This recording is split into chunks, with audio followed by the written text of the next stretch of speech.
Bapa di surga, di dalam nama Yesus kami datang ke hadirat-Mu saat ini. Kami bersyukur untuk pertemuan ini.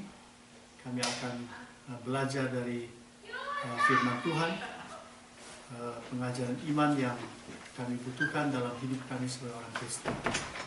Sebab itu kami berdoa supaya hikmat Tuhan, kebijaksanaan Tuhan menyertai kami, Roh Kudus menerangi kami, membukakan rahasia-rahasia kebenaran firman.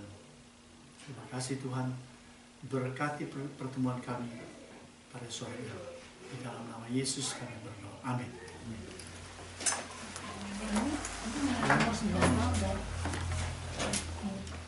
Terima kasih untuk kesempatan yang diberikan kepada saya untuk memberikan pengajaran firman Tuhan yang saya pikir ini berguna untuk kita sebagai orang percaya, ya, sebagai orang umat Kristen. Saya sebenarnya berusaha memilih topik yang pas untuk kebutuhan gereja ini, ya, maksudnya yang akan jadi gereja, ya. Untuk topik pertama ini memang saya berusaha mempresentasikan sesuatu pengajaran tentang iman sebetulnya yang saya pikir ini sudah bukan hal yang baru, ya kan?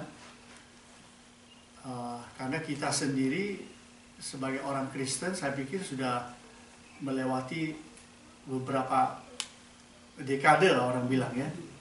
Jadi pengajaran tentang iman ini sebetulnya bukan hal yang asing, ya. Nah, itu sebabnya saya berusaha mempresentasikan sesuatu yang baru, tetapi sebetulnya isinya itu sebetulnya sama juga, ya. Sama juga yang lama. Yang mungkin akan membuka pikiran kita tentang hal-hal yang baru yang sebetulnya yang lama itu sudah pernah kita pelajari. Makanya Yesus sedang mengatakan begini, setiap orang yang mempelajari tentang kerajaan Allah sebetulnya dia mengeluarkan anggur yang lama, kemudian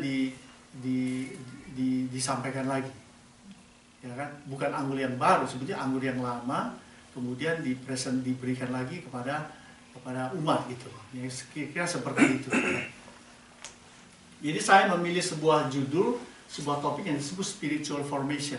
Sebetulnya spiritual formation ini adalah mata kuliah di seminari, ya kan? Dan memang ini luas sebetulnya, ya, luas dia punya jangkauan, ya.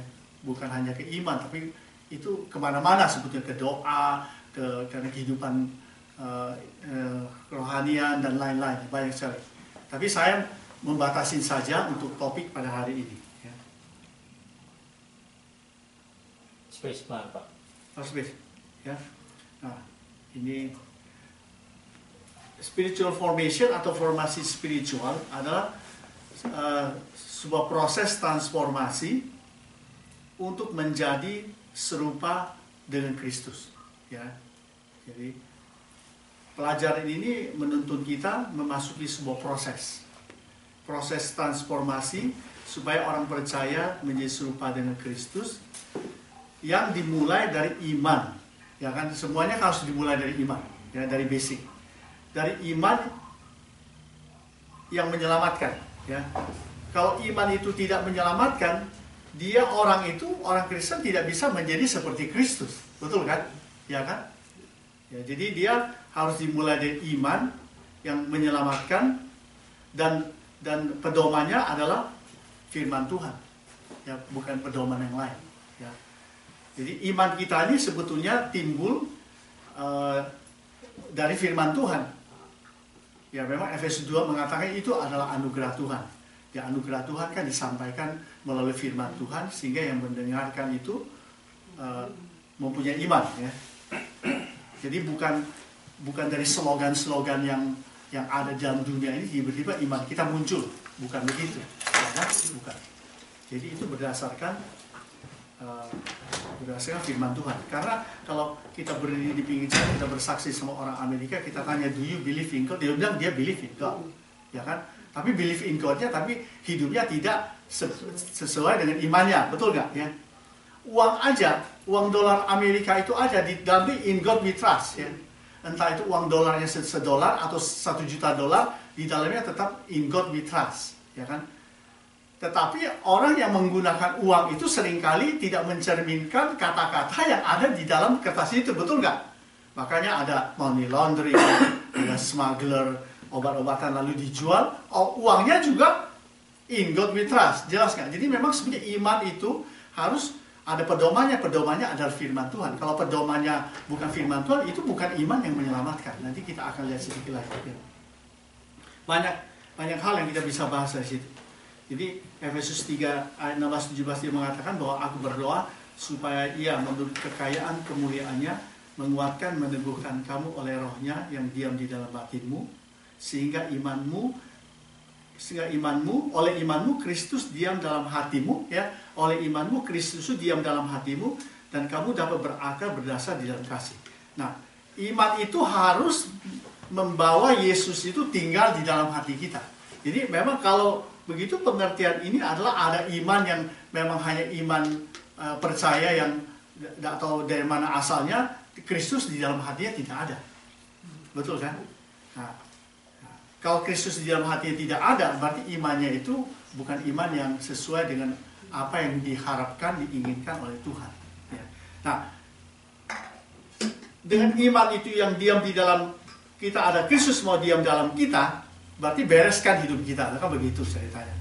Lalu kita baru bisa berakar di dalam kasih. Jadi berarti memakan sebuah pohon, Paulus ini memakan sebuah pohon, akarnya itu menjalar ke bawah, lalu pohonnya baru bisa tumbuh ke atas, ya. Kalau akarnya itu tidak beres, pohonnya tak bisa tumbuh ke atas. Itu sudah sangat normal sekali. Kalau kita melihat orang-orang Kristen zaman sekarang yang tidak bisa bertumbuh dalam iman, pohon imannya nggak bertumbuh, berarti yang pasti ada yang tidak beres. Oleh sebab itu iman itu sangat penting sekali. Iman yang sejati, yang sesuai dengan Alkitab itu memang sangat penting sekali. Dan kita banyak mengenal ada orang Kristen nominal, ada orang Kristen bilang tradisi lah, ada orang Kristen KTP lah, you name it, betul kan? Nah, itu adalah orang-orang yang kita bisa lihat imannya seperti apa sehingga dia dijuluki seperti itu. Ya. Nah, ini saya kasih sedikit ayat pembimbing saja. Sebetulnya ini bukan khotbah, tapi ada satu ayat firman Tuhan yang mungkin akan membuka sedikit cara kita berpikir. Ya, nggak perlu dicatat karena ini nanti bisa dikasih poin. Ya. Nah, ini saya kasih lihat tentang saya mengutip iman yang menyelamatkan. Pas ayat ini ada yang menyebut istilah seperti itu. Karena waktu saya diskusi dengan Pak Soniwala, itu tentang iman yang menyelamatkan. Jadi saya berpikir, di manakah konsep atau kalimat ini, ide ini diperoleh oleh Pak Soniwala dengan majelis yang lain, ya kan?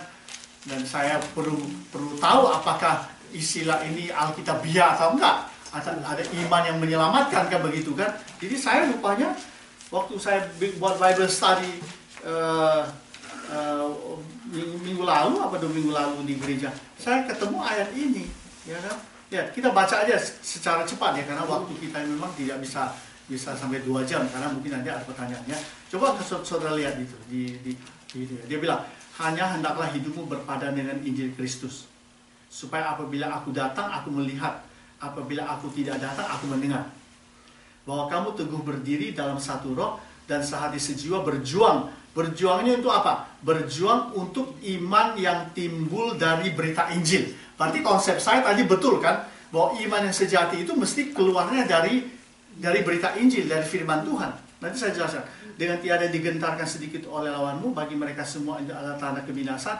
Tetapi bagi kamu yang iman yang timbul dari berita Injil, bagi kamu yang punya iman yang timbul dari berita Injil itu, dia bilang apa? Tanda keselamatan. Oh, dan itu datangnya dari Allah. Berarti konsepnya betul dengan Efesus 2 bahwa sebetulnya kamu dapat percaya, beriman itu oleh karena anugerah Allah, bukan hasil usahamu sendiri. Jangan ada orang yang membanggakan diri. Ya. Nah, nanti itu akan menimbulkan banyak lagi isu-isu doktrinal yang nanti kita akan singgung sedikit saja. Ya. Tetapi bagi kamu ada tanda keselamatan, dan itu datangnya dari Allah, sebab kepada kamu dikaruniakan bukan saja untuk percaya kepada Kristus, melainkan juga untuk menderita untuk Kristus dalam pergumulan yang sama seperti yang dahulu kamu lihat padaku, dan sekarang kamu dengar tentang aku. Jadi saya simpulkan begini, iman yang timbul dari berita Injil, tanda keselamatan. Ya, berarti ini sebetulnya dia mengatakan inilah iman yang menyelamatkan. Ya, iman yang menyelamatkan. Dia punya kualitas dan dia punya bukti, betul nggak? Sekarang kita membahas iman menyelamatkan. Tapi berarti orang itu mesti ada buktinya, betul nggak? Buktinya apa? Kualitasnya apa? Kan begitu kan? Ya kan? Ada akar benih itu ditanam, keluar akar, lalu tumbuh pohon, lalu ada buahnya. Itu kan ada bukti bahwa sebenarnya yang ditanam itu tumbuh. Ya. Iman yang timbul dari berita Injil, sebenarnya nanti saya akan jelaskan sedikit lagi di bagian berikutnya. Sebenarnya apa maksudnya iman yang timbul dari berita Injil yang lebih mendalam? Jadi kualitas iman yang menyelamatkan, kalau kita punya iman yang menyelamatkan, ya seperti saya bilang tadi, berarti dia bisa hidup berpadangan dengan Injil Kristus. Ya. Yang kedua dia jadi terang. Maksudnya Paulus bilang, apabila aku datang, aku melihat, aku tidak datang, aku mendengar tentang kamu, bahwa kamu teguh berdiri dalam iman, satu hati, satu roh, ya kan? Untuk iman yang timbul dari berita Injil. Jadi dia orang Kristen yang ini, dia hidupnya jadi terang.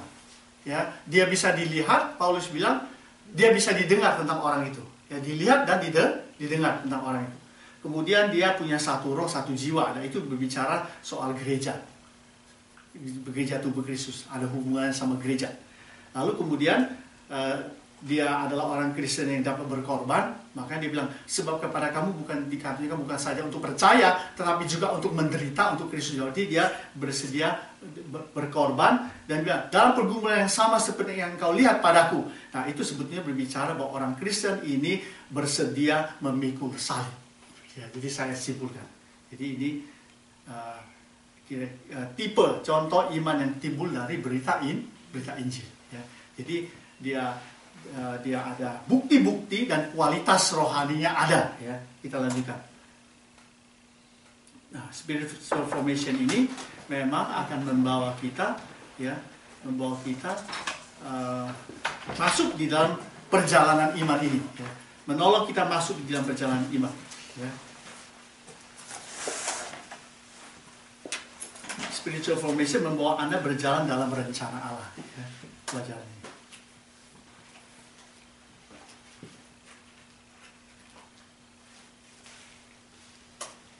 Nah, sekarang kita bertanya, apakah ada iman yang tidak menyelamatkan? Jadi itu kan dia punya kontranya gitu kan. Tadi iman yang menyelamatkan, berarti ada iman yang tidak menyelamatkan. Terus gimana iman yang tidak menyelamatkan? Bagaimana kita bisa menghakimi orang? Kan begitu. Saya berdiri di sini, saudara-saudara, apakah iman saudara itu menyelamatkan atau enggak? Bukan berarti tidak boleh bertanya. Maksudnya saya sendiri tidak bisa menghakimi bahwa wah ini jangan-jangan ibu ini siapa sih yang imannya tidak menyelamatkan, kan gitu kan? Kan pernah ada orang bertanya sama satu hamba Tuhan, ini teman saya, dia sama-sama kuliah di Fuller, PhD, Pak Purnawan Tani Bebas. Oh ya, kita tahu. Ditanya, bagaimana Pak? Kalau ada seseorang itu meninggal dunia, katanya, dia selamat atau tidak, katanya. Wah, itu pertanyaannya kan repot, ya kan? Nah, kalau seandainya kita tahu betul bahwa orangnya itu hidup dalam Kristus, ya kan? Ya kita yakin dia selamat lah ya, sesuai dengan hidupnya tadi kan, yang berpandangan dengan Injil Kristus kan.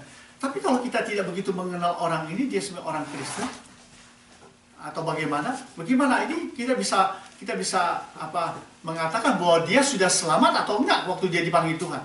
Lalu kawan kita menjawab gini, wah itu kita tidak tahu karena itu urusannya Tuhan sama dia. Bisa aja waktu detik-detik terakhir dia mau meninggal dunia, dia bertobat, dia menerima Yesus dalam hatinya, ya kan? Lalu kita pikir dia tidak selamat, tahu-tahu dia ada di surga bersama Tuhan. Ya.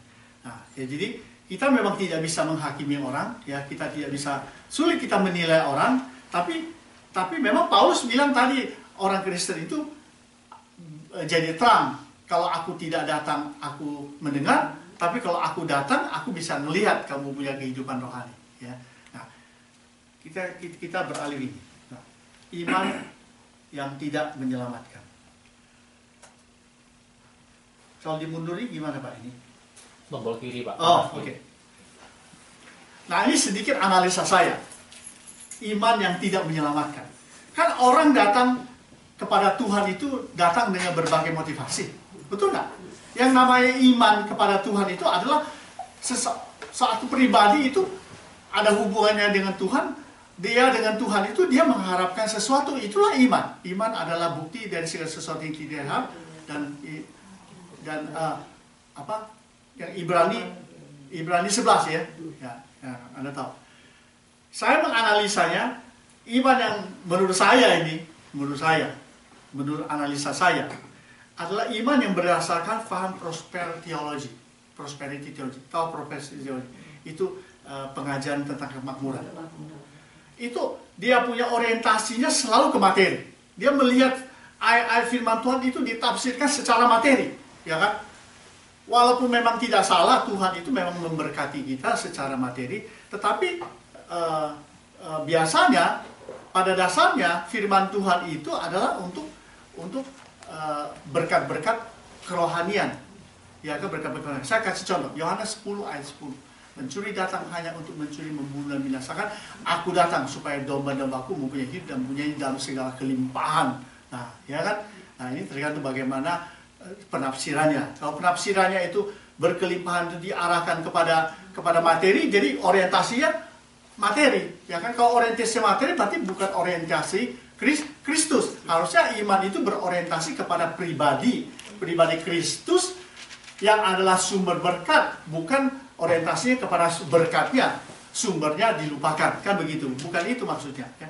Karena istilah hidup berkelimpahan, hidup berkelimpahan itu soe itu life, artinya itu sebetulnya spiritual life, bukan life yang apa?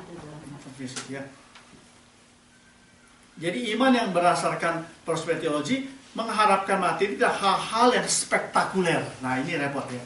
Kan zaman ini memang orang sesuatu ingin yang baru. Ya, kalau saudara membaca Matius 7 ayat 21 sampai 23 kan ya Yesus kedatangan orang-orang itu, Yesus bilang aku tidak mengenal engkau, tetapi backgroundnya dia mengatakan, Tuhan, bukankah kami sudah menyembuhkan orang sakit, bernubuat, mengusir setan demi namamu, dan banyak hal yang lain yang spektakuler. Justru Tuhan tidak mengakui dia gitu loh. Dia bilang bukan semua orang berseru sama saya Tuhan bisa selamat, tapi orang yang melakukan kehendak Bapakku di surga. Jadi sebetulnya yang dikehendaki oleh Tuhan itu orang Kristen mau melakukan kehendak Bapakku di surga, dan itu jauh lebih penting dari semua hal-hal yang spektakuler, mujizat. Walaupun memang kita perlu hidup, kita perlu berkat, kita perlu penyertaan Tuhan dan lain-lain, tetapi melakukan kehendak Tuhan itu penting. Jadi jangan salah, orang seringkali datang bukan kepada sumber berkat, tetapi kepada dia punya berkat. Tuhan itu kan mau kita, dia mau kita, pribadi kita. Dan kalau kita datang sama Tuhan, Tuhan mau kita itu mencari dia. Dianya itu yang kita butuhkan dalam hidup kita. Dan Tuhan waktu kita datang, Tuhan mau deal sama kita sebagai pribadi, as a person. Dia mau deal sama kita secara pribadi. Sebagaimana Anda ada. Jadi orang itu tidak bisa orientasinya lebih kuat. Iman yang berdasarkan paham social gospel. Memang social gospel ini lahir sebetulnya setelah Perang Dunia Pertama dan Kedua. Karena waktu Perang Dunia Pertama dan Kedua, banyak orang susah kan, negara hancur, pokoknya hancur lah. Hancurnya itu karena, sebetulnya hancurnya karena lahirnya abad pencerahan. Abad pencerahan itu lahir, abad modern kan, banyak penemuan-penemuan ilmu pengetahuan, ya kan, lalu diciptakanlah senjata-senjata kan. Namanya kalau ya jamu modern bukan hanya diketemukannya listrik, ya kan, oleh Thomas Alva Edison dan lain-lain, tapi juga diciptakan senjata. Nah, waktu ciptakan senjata itu dipakai kan, senjata dipakai di dalam Perang Dunia Pertama Kedua. Wah, Anda tahu sendiri kan, Eropa hancur. Dan saat itulah lahir social gospel, karena banyak orang miskin. Nah, social gospel baik, kelemahan social gospel adalah seringkali bantuan sosial itu diberikan tanpa ada Injil yang diberitakan. Sehingga orang itu hanya dibantu secara fisik, secara iman tidak ada. Tentulah imannya tidak menyelamatkan.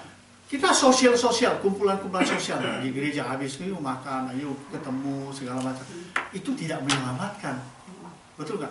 Karena orang-orang kadang kumpul, sudah kumpul, pesta, makan, happy di rumah, kesepian di sini ketemu teman, aduh, nggak ke gereja, rasanya lonely di rumah, datang ke gereja. Akhirnya itu disebut sosialisasi, lalu kemudian di situ merasa surprise kan, lalu keluarlah iman gitu, keluarlah iman. Nah, itu iman yang bukan keluar dari pedoman firman Tuhan, tapi keluar dari socialization, betul nggak?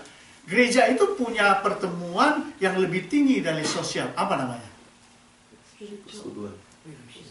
Fellowship. Persekutuan itu dia tuh di atas sosial sebetulnya. Walaupun di dalam fellowship itu ada unsur-unsur sosial, tapi bukan sosial, tapi dia persekutuan. Di dalamnya ada kehadiran Tuhan. Betul nggak? Aku berdiri di muka pintu mengetuk, barang siapa masuk membukakan pintu bagiku, maka aku akan masuk ke dalamnya, aku akan dia bersama-sama dia dan makan bersama-sama dengan dia. Berarti itu sebetulnya fellowship. Kalau sosial itu tanpa Kristus, di dalamnya tidak ada Yesus. Maka di dalam sosial itu orang bisa kompromi, orang bisa, betul kan? Orang bisa punya interest pribadi, cari keuntungan karena sosial, itu sosial. Tapi persekutuan beda, dia punya tingkat yang lebih tinggi ya. Iman yang berdasarkan pada tradisi. Tradisi. Apa maksudnya tradisi? Ya, secara singkat tradisi itu kebiasaan-kebiasaan orang Kristen yang sudah berlangsung dari satu generasi kepada generasi. Ya kan, umpamanya, orang tua saya Kristen, lahir Kristen, betul kan, ke gereja hari Minggu, sudah pastikan, ini dibaptis, ya. Kemudian mengiringi Tuhan. Ya. Tetapi di dalam hatinya belum ada Yesus, belum ada Yesus. Seperti Yohanes 3 ayat 1 sampai 13, Nikodemus itu orang Yahudi, pemimpin agama Yahudi, yang Yesus bilang kamu masih harus dilahirkan dari atas, dilahirkan kembali. Ya. Jadi hidup keagamaannya Nikodemus itu tidak membawa dia masuk ke dalam kerajaan surga. Malah Yesus bilang kamu harus dilahirkan dari atas. Itu kan anaton genetika, ya kan? Itu istilahnya. Dia bilang bagaimana aku bisa masuk ke dalam rahim ibumu? Yesus bilang bukan. Yang saya masukkan itu dilahirkan dari atas. Anaton genesia, dilahirkan dari surga, spiritual birth maksudnya. Ya. Nah, ini salah satu contoh iman yang berdasarkan pada tradisi. Karena tradisinya menyimpangnya luar biasa, ya kan? Pokoknya tradisi gereja-gereja yang lain yang mengakui tokoh-tokoh orang sucinya, itu tradisi yang dibangun dari abad ke abad yang terus dilakukan sampai hari ini. Dan itu iman tidak menyelamatkan. Iman tanpa perbuatan, sejelas kan? Yakobus bilang bahwa iman tanpa perbuatan pada hakikatnya adalah mati. Matius 5 ayat 20 juga bilang begitu. Jikalau hidup keagamaanmu tidak lebih benar daripada hidup orang-orang Farisi dan ahli Taurat, kamu tidak bisa masuk surga.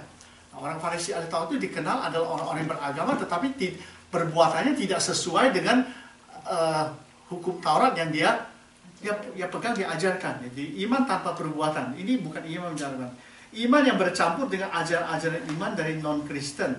Nah, sehingga paradigma lama seringkali masih tersisa lalu kemudian dibawa kepada kepercayaan kepada Kristus, ya kan? Nah, ini kan kita ketemui orang-orang Buddhism, orang-orang Buddha yang masih sebetulnya ke gereja tapi masih menyembah arwah-arwah, ya kan? Dan lain-lain, ya kan? Dan lain-lain. Makanya orang-orang Kristen, orang-orang Chinese lebih senang masuk ke ada satu golongan kekristenan yang masih mengizinkan bisa menyembah kepada arwah. Dan itu letaknya sulitnya orang-orang Buddha untuk menerima Yesus, karena dia masih tidak bisa tinggalkan penyembahan kepada arwah ini. Itu loh. Saya dulu kan waktu masih single melayani di Jakarta, dealnya banyak dengan orang-orang Chinese, ya kan? Nah, orang Chinese yang boleh bilang sudah lanjut usia, yang sudah punya cucu lah, ya, sehingga di rumahnya tuh masih ada tempat penyembahan arwah-arwah itu yang sudah dia lakukan itu from generation to generation. Itu kan tidak gampang, ya kan? Nggak bisa mereka buang itu, susah. Kalau you bilang buang itu kasar, itu durhaka sama orang tua. Ya, jadi saya memang banyak sekali saya deal seperti itu, tapi saya memang punya metode tersendiri untuk memenangkan mereka. Jadi sesudah saya layani, dia terima Tuhan, sudah diterima Tuhan, lalu saya sudah jelaskan juga semua ini, apa kata Alkitab tentang penyembahanmu.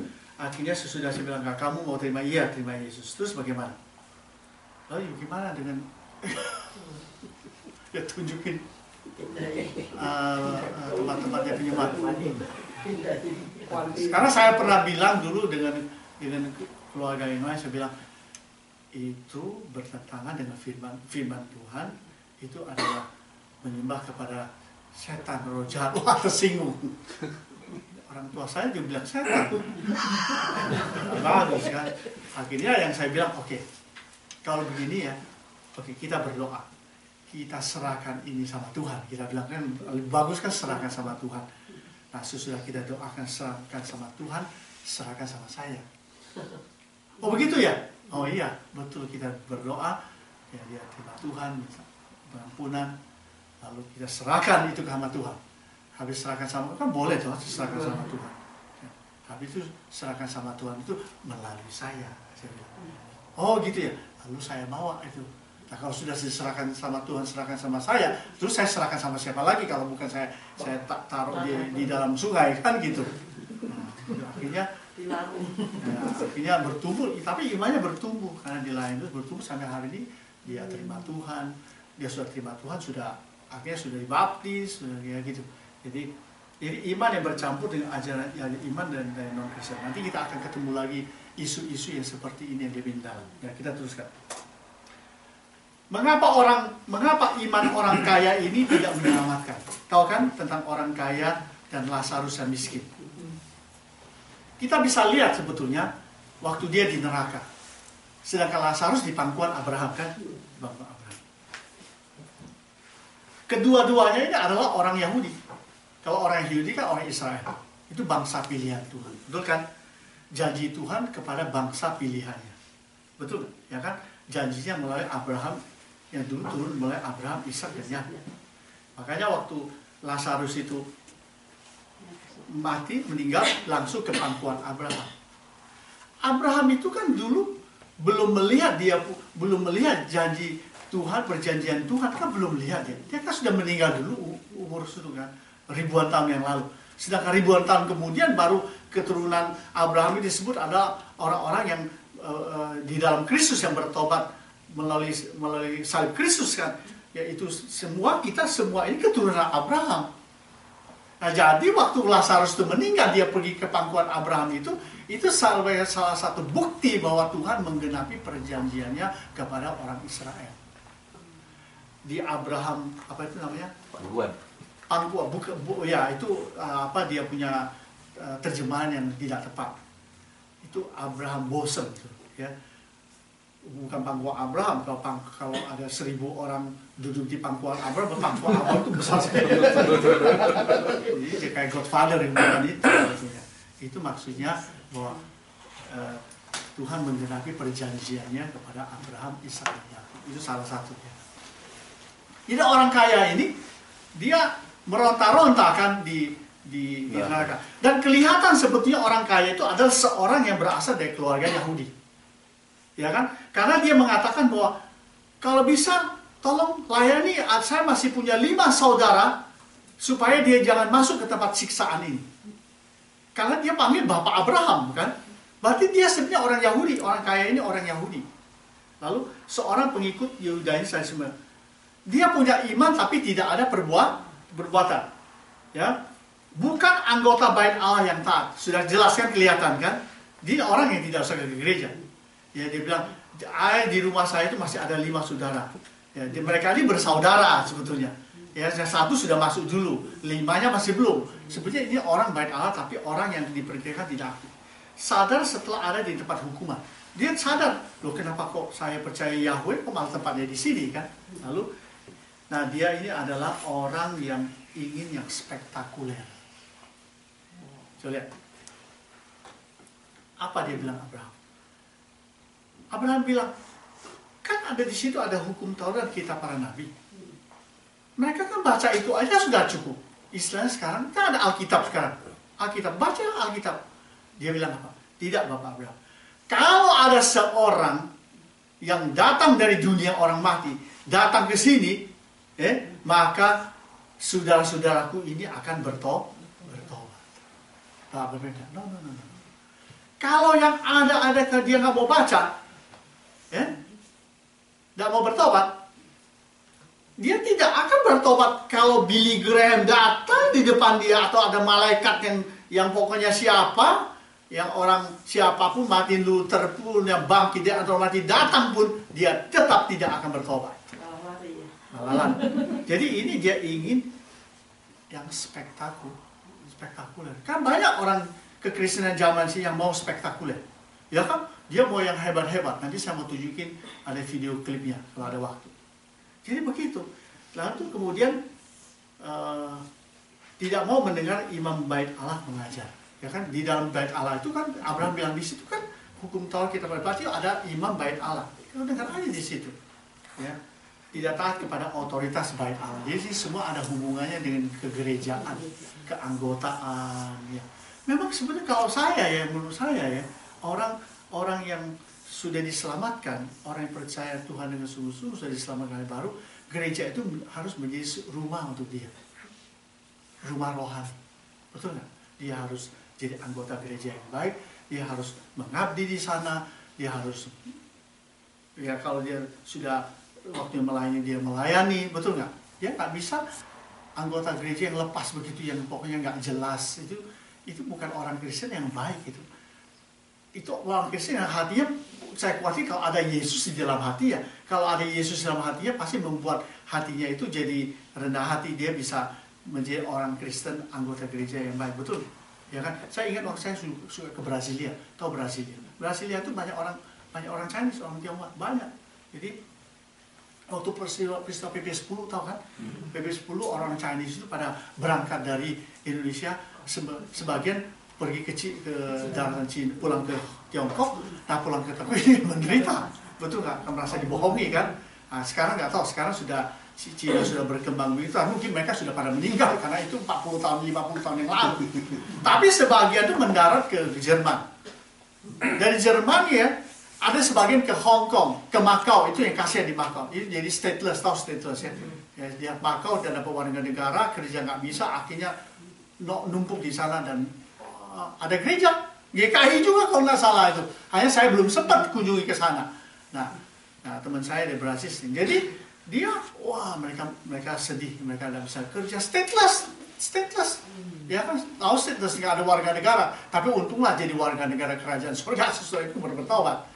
Jadi sebagian pergi ke Jermani bahasanya udah susah dapat kerja, akhirnya mendarat di Brasil,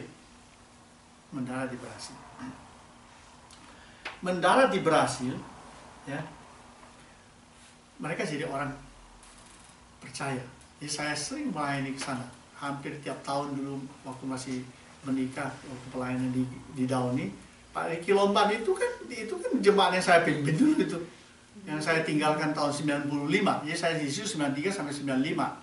Jadi ya 93 terus sampai ke 99 saya bolak-balik ke Brasil penginjilan orang Chinese ini. Ya orang Chinese itu rupanya di sana yang didatangi keluarga-keluarga semua kayak di sini lah. Oh, satu keluarga sudah datang ke Amerika lalu dipanggil mantunya, dipanggil anaknya, keponakannya, adiknya, saudaranya, orang tuanya datang semua. Seperti itu. Akhirnya ramai di situ, keluarga besar di dua kota keluarga besar. Jadi saya melayani mereka. Nah, jadi di Brasil, saya diceritain dengan salah satu keluarga orang Indonesia ini, orang Chinese ini. Waktu kami pelayanan kunjungan dengan orang Indonesia Chinese ini, dia bilang tuh lihat, itu gereja Taiwan katanya. Kecil gerejanya. Lalu kemudian dia tunjukin lagi. Nah sekarang gereja orang Taiwan sudah sebesar gini, sudah punya sekolah, punya apa. Yosef Tong suka ke sana. Ada gereja orang Taiwan sudah ada punya sekolah besar sekali. Seperti kenapa ketemu Yosef Tong di sana. Jadi dia waktu dulu katanya orang Taiwan, orang Kristen baru datang ke Brasil. Mereka begitu tiba di Brasil sebagai orang imigran, yang pertama kali mereka buat adalah rumah Tuhan, gereja. Ya ada gereja kecil sekali kayak gubuk gitu waktu kami lewat. Nah ini gereja pertama katanya. Jadi pertama kali mereka bangun itu adalah gereja. Mereka kerja, mereka punya uang, mereka bangun gereja Tuhan. Mereka jadi orang Kristen, anggota gereja yang taat. Sampai besar sekali gereja itu ada sekolah. Kalau di Indonesia itu di sebelah gereja, sebelah sekolah kan dia punya sekian lantai itu kan. Jadi begitu memang orang Kristen, orang yang sudah diselamatkan oleh Tuhan itu memang hatinya itu pasti ke gereja, itu tidak kemana-mana. Makanya ibadahnya, hidup rohani itu mesti ke situ. Itu mesti menjadi anggota gereja yang baik, yang pokoknya dia mengabdi, dia melayani, membangun rumah Tuhan. Nah itu tandanya bahwa dalam hatinya itu mesti ada Yesus, dan itulah punya orang Kristen yang sudah diselamatkan itu tanda-tandanya. Betul nggak? Ingat nggak waktu Yesus waktu umur 12 tahun? Dicari-cari oleh orang tuanya. 3 hari cari ke rumah saudara-saudara familinya, ya ketemu Yesus. Rupanya ada di bait Allah. Wah, orang tuanya kan agak kesel. Dia datang ke bait Allah. Nah, bilang, kok kamu begini ya? Pergi ke sana sini kok gak kasih tahu kita? Kau tuh yuk ada di bait Allah. Kami capek dong mencari kamu. Jangan begitulah. Dia bilang sama Yesus, kira-kira bahasa sekarang gitu. Tahu nggak Yesus bilang? Kenapa kau cari saya? Tidakkah kamu tahu bahwa aku harus berada di rumah Bapa? Coba renungkan ayat ini. Itu Yesus. Jadi bait Allah itu adalah rumah Bapakku, dia bilang. Wih, luar biasa ya. Lihat ya. Jadi di rumah Tuhan itu, di situ rumah Bapa. Kalau rumah Bapakku yang tidak kelihatan itu, tapi Bapakku itu ada di sini. Di dalam rumah Bapakku pasti ada Tuhan. Tuhan itu hadir. Jadi dia bilang, aku harus ada di rumah, selalu harus di rumah Bapakku, karena dia adalah anak Allah. Ya kan, begitu kan ceritanya. Next. Nah, apa kata Alkitab tentang iman yang menyelamatkan? Ya, nanti boleh kita tanya. Apa? Imannya itu berdasarkan anugerah Allah. Ya. Efesus 2:8-9. Iman yang timbul dari berita Injil, bukan dari slogan-slogan, bukan dari kumpulan-kumpulan happy, tahu-tahu tetap jadi orang percaya. Itu imannya mesti timbul dari berita Injil. Iman yang timbul dari pendengaran firman Tuhan, kan Roma 10:17. Sebab iman timbul dari pendengaran akan firman Tuhan. Iman yang mengikuti pertobatan dari dosa-dosa. Nah ini maksudnya. Ini iman yang timbul dari berita Injil. Berita Injil itu kan tentang pengorbanan Kristus di kayu salib untuk orang berdosa. Nah, itulah Injil. Kalau iman itu timbul dari berita Injil, berarti iman kita itulah yang artinya di dalamnya mengandung pertobatan kepada Yesus. Ya kan?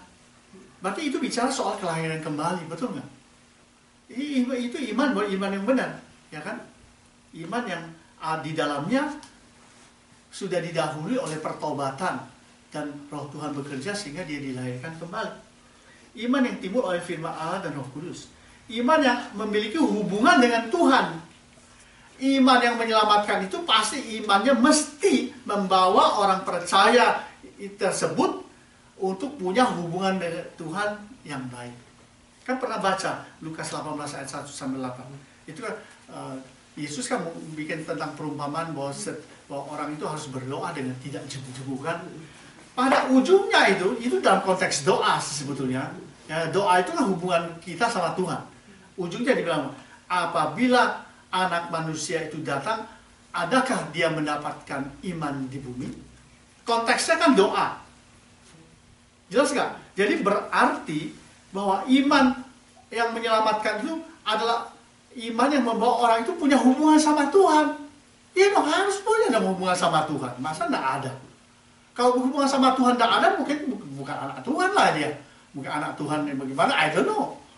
Kita sama anak kita aja, dia tinggal di rumah. Lalu dia tiap hari dia ada hubungan sama kita, makan, minum, bercakap-cakap. Itu sudah tanda bahwa itu adalah anak Tuhan. Dan anak Tuhan yang punya iman itu menyelamatkan, tapi tidak pernah mau berdoa, baca firman Tuhan. I don't think itu hidup imannya bisa bertumbuh dan dia punya status anak Tuhan yang baik ya.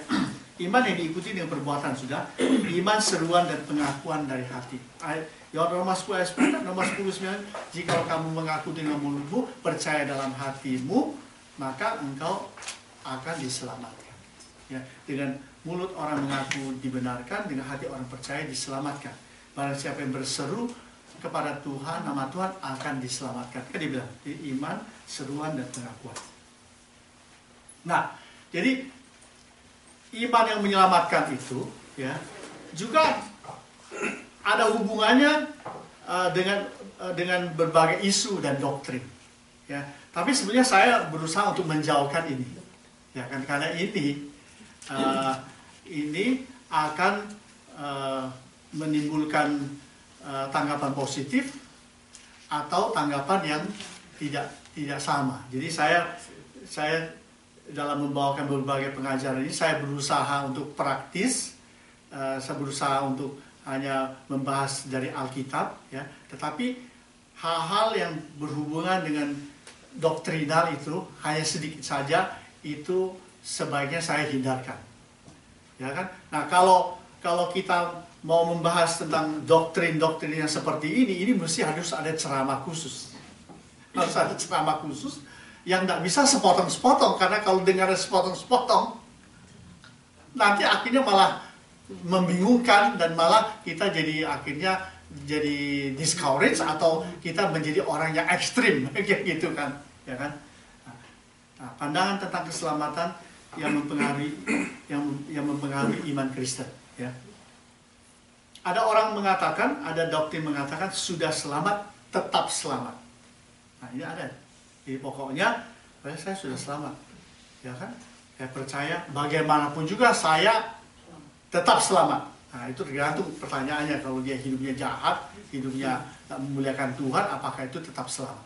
Tetapi doktrin yang seperti ini, pengajaran ini ada landasannya, bukan tidak ada landasannya. Ini juga tidak sembarangan, ya kan?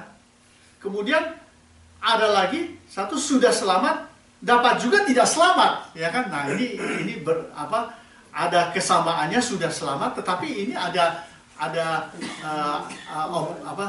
argumentasinya, objectionnya tersendiri, ya. Jadi ini sudah umum yang disebut argumentasi antara pandangan Armenian dan Calvinis. sudah sangat umum sekali. Orang Armenian, pandangan Armenian banyak menekankan tentang adanya free will manusia yang masih bisa berperan dalam memperoleh keselamatan. Free will. Free will itu, jadi bagi orang Armenia, pandangannya adalah bahwa manusia yang berdosa itu masih mempunyai kapasitas, kemampuan, kekuatan untuk meresponi anugerah Tuhan. Ketiga. Jadi yang pertama dia bilang, sesudah dengar firman Tuhan dia bertobat, lalu dia percaya, kemudian oleh perkenan Roh Kudus dia dilahirkan kembali. Jadi kemanusiaannya ini lebih ditonjolkan. Free will ini bagi orang Armenia, free will ini belum rusak karena dosa. Tidak semuanya rusak karena dosa. Ya, waktu manusia jatuh dalam dosa kan rusak dia punya free will, tuh jiwa rohnya rusak semuanya. Jadi itu. Tapi menurut Armenia memang betul, tetapi tidak semuanya rusak. Tapi manusia itu masih bisa meresponi Tuhan punya panggilan. Calvinis beda. Dia lebih menekankan kepada kedaulatan Allah dalam penyerapan manusia karena free will manusia sudah total depravity. Ini ada dasarnya. Seperti Paulus mengatakan bahwa sebab semua orang telah jatuh dan kilang, semua orang sudah rusak, pokoknya total depravity di dalam diriku ini tidak ada yang baik. Dia bilang, aku manusia celaka, katanya. Paulus bilang, syukur kepada Allah yang telah mengaruniakan anugerah kepadaku oleh Yesus Kristus Tuhan kita. Jadi dia menekankan bahwa kita bisa diselamatkan ini total, itu semua adalah pekerjaan Tuhan, dan free will ini sudah betul-betul tidak bisa dipakai. Ya. Jadi mengatakan oleh sebab itu waktu orang berdosa datang sama Tuhan, sebelum dia bisa meresponnya apa-apa, Tuhan sudah lahirkan dia baru dulu, ya, born again dulu. Karena apa? Karena manusia berdosa ini total depravity, mana bisa meresponi anugerah Tuhan? Sudah rusak total. Ibarat sebuah mobil yang mesin transmisinya sudah total hancur. Terus total hancur bagaimana mau jalan? Starter aja nggak bisa. Starter bisa, jalan nggak bisa. Apalagi sudah hancur. Kalau hancurnya hanya transmisi. Kalau hancurnya habis, mobil ini bagaimana? Starter aja nggak bisa. What do you think? What can we do? Satu-satunya jalan adalah mobil ini dia punya mesin total dikasih yang baru, jodoh, baru dia bisa start. Kalau sudah start, giginya besar, baru bisa jalan. Manusia berdosa ini sudah total loss. Gak bisa lagi dia meresponi anugerah Tuhan, firman Tuhan, berita Injil, apapun dia tidak bisa. Waktu Injil itu diberitakan, Roh Kudus itu melahirkan dia baru. Waktu dia sudah lahir baru dia bisa percaya dan dia baru bisa bertobat. Nah ini, jadi ini tidak menekankan kepada kemanusiaan yang berdosa, tetapi menekankan kepada keilahian. Jadi duanya bertolak belakang. Ya, nah inilah dalam denominasi gereja mereka punya pandangan seperti ini. Jadi saya tidak membahas ini. Saya ingin menjauhkan ini karena saya sendiri punya my own color, dan Anda punya own color kan. Saya nggak bisa mengatakan bahwa Anda harus baptis selam. Ya kan begitu. Loh, salah ya Pak baptis percik. Lah ya salah, karena itu Yesus aja dibaptisnya masuk ke dalam sungai Yordan. Ya ada orang bilang, wah itu dia. Lalu ada ayat mengatakan immerse. Pokoknya digunakan semua ayat firman Tuhan untuk mendukung bahwa dibaptis itu diselam. Nah itu berarti saya datang kemari, saya sudah membawa perpecahan di antara saudara-saudara, terbagi dua. Satu ikut saya, satu tetap ini. Ada yang bilang lagi, kalau ini kan dibaptis kan betul-betul sama seperti Yesus, ya kan gitu. Oh, oke, that's good. Tapi harus fair dong. Matinya juga harus seperti Yesus. Jadi ini ya. Nah, tapi ada orang bilang baptisan tidak menyelamatkan. Yang orang itu mesti lahir baru, percaya, bertobat, lahir baru. Ya memang itu juga ada kebenarannya. Oleh sebab itu tidak semua orang yang dibaptis itu sebenarnya sudah hidup baru, ya kan? Dia bisa ketemu di penjara. Penjara kan banyak orang Kristen. Ke penjara kan banyak orang Kristen. Bukan saya buat-buat, nah Maria ada, Yakobus juga banyak, kan? Nah, jadi ini adalah doktrin dan isu yang memang kita mesti menjauh. Terus bagaimana warna saya? Kan begitu kan saya milih warna saya. Jadi soal masalah baptis percik atau baptis Islam. Karena jemaat saya kan ada semua datang dari background HKBP, dia juga ada yang karismatik, ada yang lain-lain. Nah, itu sebagian selam, sebagian percik. Nah, kalau saya tekankan baptisan percik, sudah hilang separuh, udah pergi. Ya kan? Kalau saya tekankan baptisan selam, separuh yang lain pasti mundur kan. Jadi saya tetap jelaskan saja dari iman saya apa kata Alkitab, ya kan? Kalau yang bersangkutan merasa bahwa dengan baptis selam dia memang sudah melaksanakan firman Tuhan, ya kan? Puji Tuhan, ya kan? Kalau saya bilang lagi, oh saya juga melaksanakan firman Tuhan Pak dengan baptis percik, karena dia 1 Petrus 1 itu mengatakan oleh percikan darahnya, itu 1 Petrus 1, oleh percikan darahnya, jadi itu baptis percikan. Itu saya sudah melakukan. Kalau kamu merasa dengan baptisan percik kamu sudah melakukan firman Tuhan, silakan aja, ya kan? Kalau kamu merasa bahwa baptisan selam itu Anda melakukan firman Tuhan, silakan aja, dia tidak perlu. Nah, itu tidak perlu, ya. Jadi masing-masing, ya. Teruskan. Keselamatan yang telah diterima memerlukan spiritual maintenance. Ya. Nah, ini apa bertentangan dengan yang tadi sudah selamat tetap selamat? Saya rasa enggak, karena pandangan sudah selamat tetap selamat itu juga membutuhkan spiritual maintenance. Karena bukti bahwa dia mengatakan, kalau kamu memang betul-betul sudah dipilih Tuhan, ditentukan untuk sudah diselamatkan, ya kan, predestined itu, berarti kamu akan menjadi orang Kristen yang taat, yang punya perseverance, tekun, dan taat sampai akhir. Itu tandanya bahwa Anda adalah orang yang sudah dipilih, dipredestin oleh Tuhan. Ya, dia lihat tandanya di situ kan. Makanya tadi saya lihat tanda orang yang imannya tidak menyelamatkan. Saya kasih contoh orang kaya dan Lazarus miskin itu tadi kan, lihatnya dari satu sisi, ya begitu kan.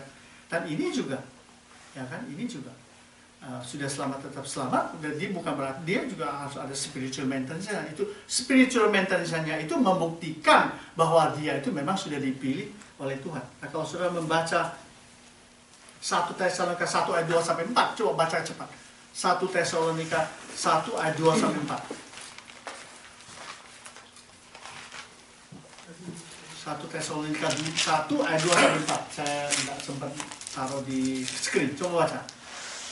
Buah pemberitaan Paulus. Ya, 1 Tesalonika 1 ayat 2 sampai 4.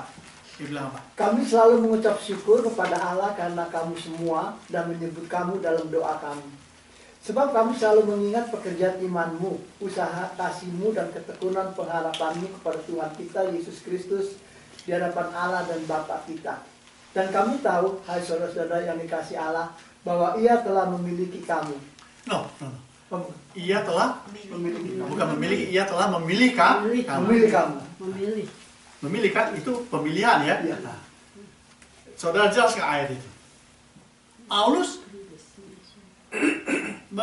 Paulus mengakui mereka ini orang yang sudah dipilih Tuhan dengan catatan-catatan tadi. Karena saya sudah melihat usaha imanmu, usaha kasihmu, dan ketekunanmu. Ya kan? Paulus kan tidak langsung mengatakan bahwa kamu sudah dipilih Tuhan. Tapi ada embel-embelnya itu. Bahwa orang yang dipilih Tuhan itu memang ada, dia punya tanda-tanda. Aku ya kan betul mengucap syukur karena saya sudah lihat imanmu, usaha kasihmu, dan satu lagi, sebab Allah telah memilih kamu. Jelas nggak? Jadi ini juga bisa mendukung kita punya argumentasi bahwa kita ini dipilih Tuhan atau tidak, kan begitu, berdasarkan ayat seperti itu. Kisah Para Rasul 13:48. Kemudian yang satu lagi akan mempersiapkan Yohanes 17 ayat 12 dan Matius 12 ayat 3. Ini perlu kita lihat, kita perlu baca. Kisah Para Rasul 13 ayat 48. Sudah dapat, langsung dibaca saja. Kisah Para Rasul 13 ayat 48. Ya, silakan Ibu. Mendengar itu bergembiralah semua orang yang tidak mengenal Allah dan mereka memuliakan firman Tuhan. Dan semua orang yang ditentukan Allah untuk hidup yang kekal menjadi percaya. Ya, itu kan ada ayatnya. Semua orang yang ditentukan Allah untuk hidup yang kekal, those who are predestined by God for the eternal life, Debbie, ada kan ayatnya itu kan? Ngerti nggak? Nah sekarang bagaimana kita aplikasikan dengan hidup kita? Anda ini ditentukan oleh Tuhan apa enggak selamat? Ditentukan apa enggak? Ditentukan apa tanda-tandanya? Percaya. Jadi kan easy sebetulnya. Sebetulnya ajaran ini sebetulnya bagus. Sebetulnya itu sebenarnya ajaran yang sebetulnya dia menguatkan kita orang percaya, tapi kita harus melihatnya dari sisi yang tepat. Betul nggak? Kalau kita tidak melihat dari sisi yang tepat, kita melihat dari sisi yang negatif, kita menegatifkan orang lain. Oh kalau gitu orang yang tidak percaya itu tidak ditentukan oleh Tuhan untuk diselamatkan, kan gitu, itu negatif, ya kan? Nah sekarang kita lihat yang positif. Kita percaya kepada Tuhan, kita sudah bertobat, terima Tuhan, jadi anak Tuhan, berarti kita sudah ditentukan Tuhan untuk hidup yang kekal. Terus bagaimana yang lain? Bagaimana yang lain? Nah, yang lain itulah sebabnya, itulah tugas kita untuk memberitakan Injil supaya dia percaya. Kalau dia percaya, pada akhirnya diterima Tuhan, percaya, bertobat, lahir baru, berarti dia ditentukan oleh Tuhan untuk menerima hidup yang kekal. Bagaimana yang belum? Beritakan aja Injil sampai Tuhanlah yang akan berkarya dalam hidup orang tersebut. Nah itu hal-hal yang positif yang mungkin bisa menolong kita untuk kita bisa membawa orang lain datang kepada Tuhan. Ya, jadi banyak yang harus dibahas. Yohanes 17 ayat 12 sudah ketemu. Yohanes 17 ayat 12 ya.